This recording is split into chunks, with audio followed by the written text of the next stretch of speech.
Bonjour à tous, c'est Monsieur Chanet qui vous parle. Voilà, mais écoutez, on va inaugurer une nouvelle façon de faire cours. Vous êtes tous à la maison, j'espère que vous allez tous bien, que vos familles vont bien et que vous n'êtes pas touchés par cette infection au coronavirus. Voilà, dans certaines classes, donc ce cours va être consacré aux trois classes de prépa métier. Dans certaines classes, on a déjà commencé un petit peu la digestion, on finira ensemble parce que c'est un petit peu plus compliqué. Et donc, je vous propose à tous ce petit PowerPoint commenté sur la raison pour laquelle nous mangeons. Nous allons aborder ensemble, d'une part, les besoins de notre organisme, un tout petit peu ce que c'est les apports, on reviendra là-dessus sur un cours ultérieur.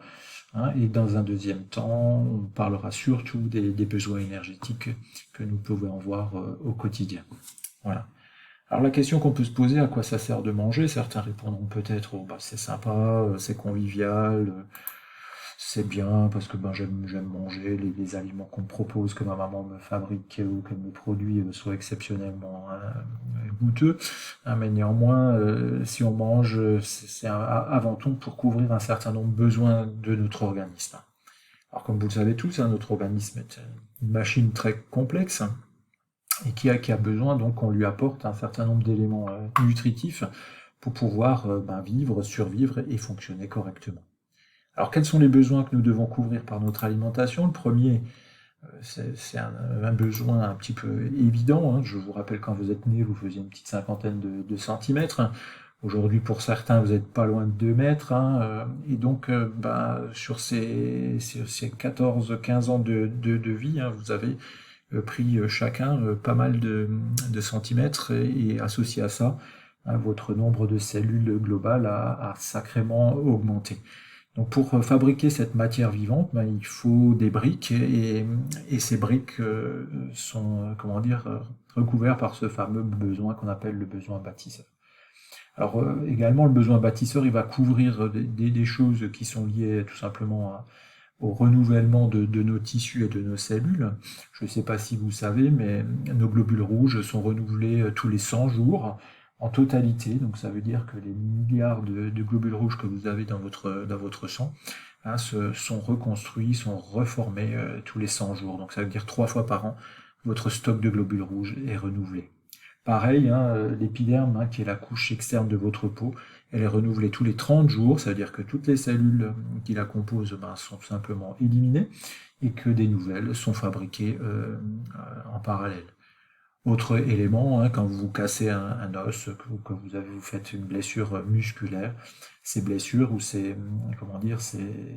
fractures, elles vont être réparées par votre organisme. Donc tout ça, la croissance, la réparation des tissus, le renouvellement des tissus de votre organisme, c'est ce qu'on appelle le besoin bâtisseur. À côté de ça, et ça je pense tout le monde en est bien conscient, vous avez également de ce qu'on appelle des besoins énergétiques. Le fait de pouvoir bouger, parler, réfléchir, fonctionner, etc. Vous avez besoin d'énergie. Votre corps, c'est comme une voiture, il lui faut du carburant et de l'oxygène pour pouvoir fonctionner.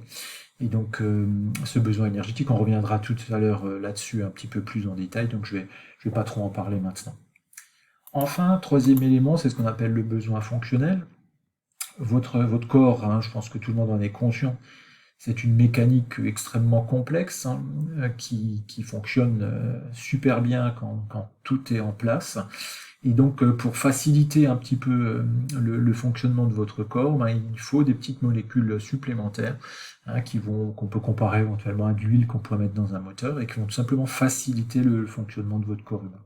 Ces petites molécules, ce sont des vitamines, ça peut être des sels minéraux, des éléments qui sont souvent là à l'état de trace, c'est-à-dire de toute petite quantité. Et ces éléments-là vont tout simplement faciliter votre fonctionnement. Si elles sont présentes, votre corps va fonctionner super bien. Si elles sont absentes, on appelle des carences, à ce moment-là, votre corps va dysfonctionner un petit peu, voire dysfonctionner beaucoup. Et donc, il est absolument essentiel que ces besoins en vitamines et autres soient couverts.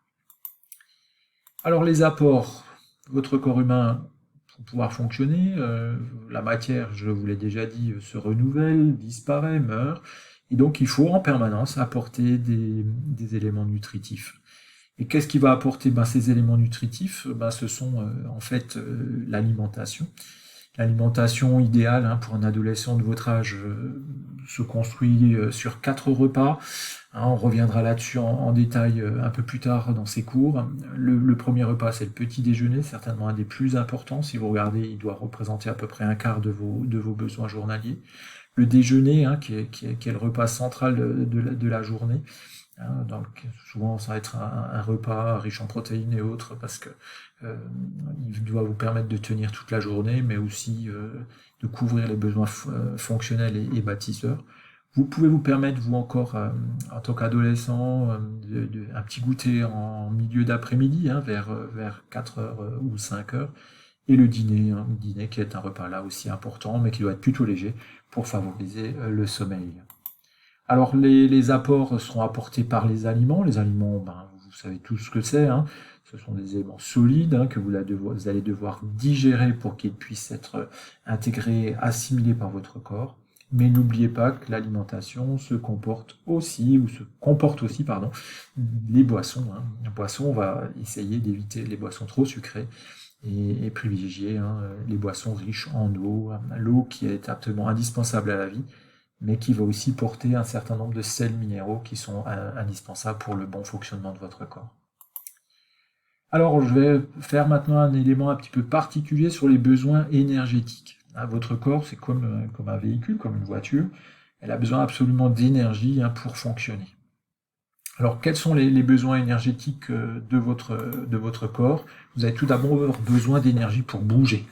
Toute activité physique, même la plus ténue soit-elle, va consommer de l'énergie. Chaque fois que vous bougez un muscle, ce muscle va consommer du sucre, du glucose, et va fabriquer de l'énergie mécanique grâce à la combustion du glucose dans vos muscles. Voilà. Donc plus vous bougez, plus cette consommation sera importante. On estime, si vous regardez, que l'activité physique nécessite environ 25% des apports énergétiques de la journée. C'est un quart, donc c'est relativement important. Ensuite, vous avez un besoin absolument aussi vital. Je vous rappelle que nous avons besoin de maintenir notre température corporelle à 37 degrés Celsius, que ce soit en hiver quand il fait froid et qu'il faut donc compenser ce froid par la production de chaleur, ou que ce soit dans une moindre mesure en été quand il fait trop chaud. Notre corps doit également mettre en place des mécanismes pour rafraîchir le corps et éviter qu'on parte en surchauffe. Ces mécanismes de maintien de la température corporelle à 37 degrés consomment également de l'énergie, surtout en hiver bien sûr quand il s'agit de fabriquer de l'énergie sous forme de chaleur, mais également un petit peu en été quand il s'agit de fabriquer du froid. Et enfin, pour terminer, nous avons besoin d'énergie pour tout le reste. Quand vous réfléchissez, quand le cœur bat, tous les éléments qui fonctionnent dans votre corps nécessitent de l'énergie. C'est ce qu'on appelle le métabolisme basal ou le métabolisme de base.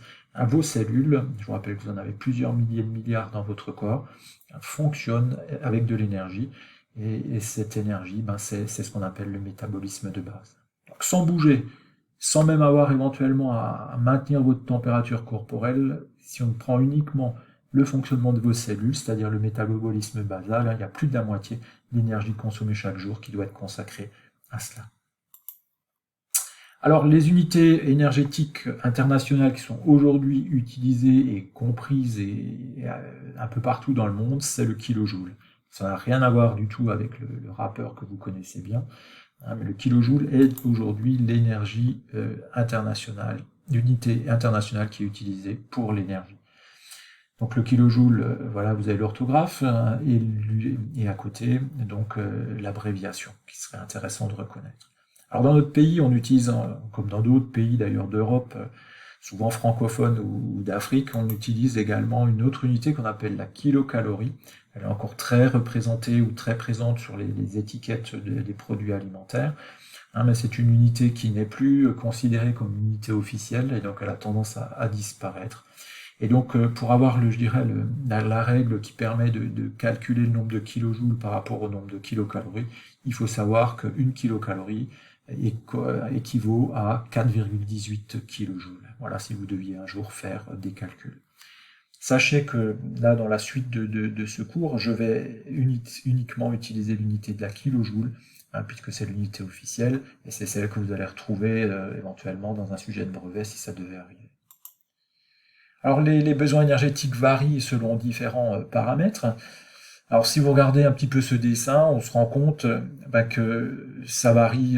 D'abord, il y a une inégalité entre les hommes et les femmes. Hein. Grosso modo, les hommes ont des besoins énergétiques supérieurs aux femmes. C'est lié tout simplement à la morphologie de chacun. Et il faut savoir que la masse musculaire est un petit peu plus importante chez l'homme que chez la femme.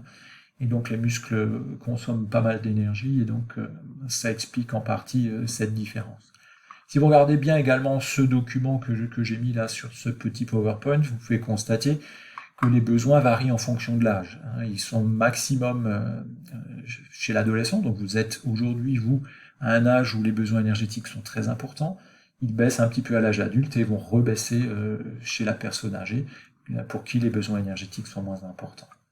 Enfin, les besoins énergétiques varient aussi en fonction de la météo. Hein. C'est lié tout simplement au maintien de la température corporelle. Hein. Plus il fera froid, plus les dépenses énergétiques seront importantes. Et également, les besoins énergétiques varient en fonction de l'activité physique que vous pouvez être amené à réaliser. Hein. Même quand vous dormez, vous consommez de l'énergie, hein, de 120, 200, 220 kJ par heure de sommeil.